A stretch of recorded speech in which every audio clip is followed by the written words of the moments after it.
Okay, so the last video I showed you how to put these in and do all the other stuff with the windows and the porch.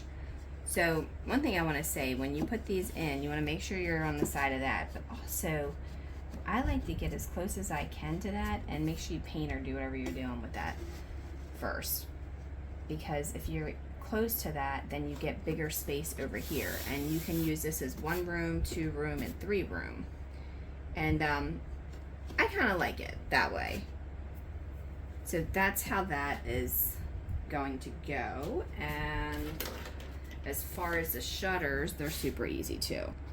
Okay, so my windows are not glued in, so I won't be actually gluing these on, but you have options. You can glue them touching, or you can glue them away, and then or you can glue them on here on like an angle, like you're going to pretend that they're going to shut. But if you do that, you need to paint the back. So that's all you would do, is just glue them there. Just measure the middle of the window and go from there. And then the easiest way to follow it, remember I didn't glue my window in. The easiest way, if I can get that to stay, to follow where you're going is when you're looking at this, you have about, I don't know, maybe 5/16 of an inch there and there.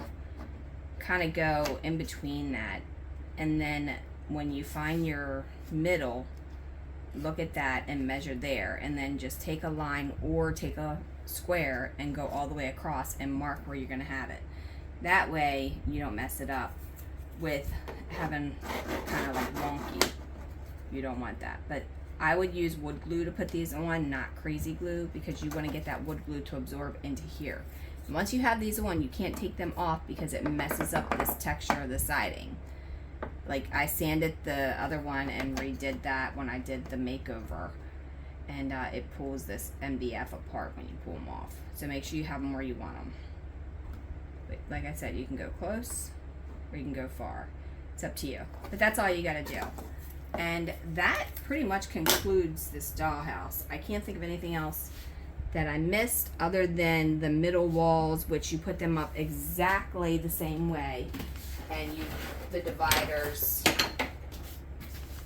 like these, you put them up the same exact way as you put up the other divider in the attic.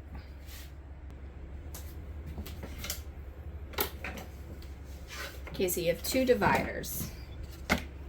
You can put 1 divider on the lower level, dividing your room, and it, you know, you can have a living room over here and your kitchen over here, and then you can put another divider up on this level. You can put it over on that side, where when you're coming up the steps, you could put it over on this side and make it even with the one below.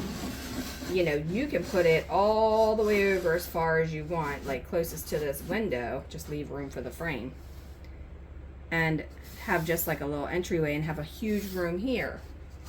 I will be putting some dividers like this on my Etsy shop, so that if you want to buy more dividers and stuff like that that work with the height and the width of this, then that's something that you can order there. So like for instance, if you want to have this room here and this room here and have 3 rooms upstairs, you would need another divider. I don't know if Real Good Toys sells dividers where you can have the room dividing, and honestly I don't know if you want to really have 3 rooms up here because it's so tiny, but you can check on their site as well for it.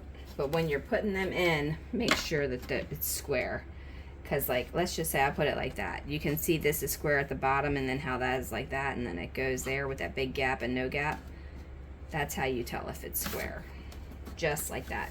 Again, wallpaper and paint, or do whatever you're gonna do before you glue this stuff in, because once you have it in, it's gonna be very difficult to do with that. It can be done. I did it with my Beacon Hill. It just takes a lot more time and dedication to do it. So definitely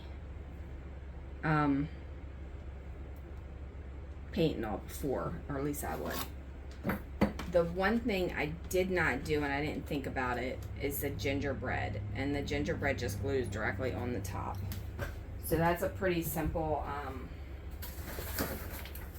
thing to do. I was thinking we were done, but I was wrong, because I did not get that gingerbread done. So that'll be in another tutorial, so I'm going to have to figure out where all the gingerbread is. But yeah, this gingerbread, here's some of it here, and here's the rest of it. This gingerbread just glues straight across the top, which I've got taped there right now for whatever reason. And I want to paint it first. So, alright, that's pretty much it. I can't think of anything else other than the gingerbread. So I'll do another tutorial with the gingerbread, because I totally forgot about gingerbread trim. Not thinking about that at all.